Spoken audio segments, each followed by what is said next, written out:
இடி வந்து தமிழ்நாடு காவல்துறை தலைமை இயக்குனருக்கு கொடுத்த கடிதத்தில் என்ன சொல்லியிருக்காங்க அப்படின்னா, இவங்க 2538 பேருக்கு வந்து வேலை போட்டு கொடுத்துருக்காங்க.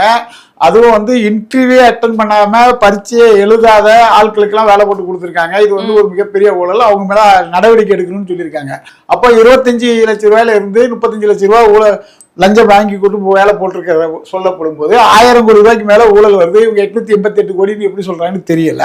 இது வந்து தமிழக மக்களுக்கு வந்து ஒரு மிகப்பெரிய தமிழக மக்கள் வந்து ஒரு வருத்தமும் வேதனை படக்கூடிய விஷயமா இருக்கு. அதாவது தமிழ்நாடுங்கிறது வந்து படித்த பண்பான மக்கள் அதிக வாழக்கூடிய மாநிலம், ஒரு சிறந்த தலைவர்கள் எல்லாம் ஆட்சி செஞ்ச மாநிலம். இந்த மாநிலத்துல ஒரு மூத்த அமைச்சரே இந்த மாதிரி ஒரு ஊழல் குற்றச்சாட்டுக்கு ஆளாகி இருப்பதுங்கிறது ஏற்புடையதல்ல.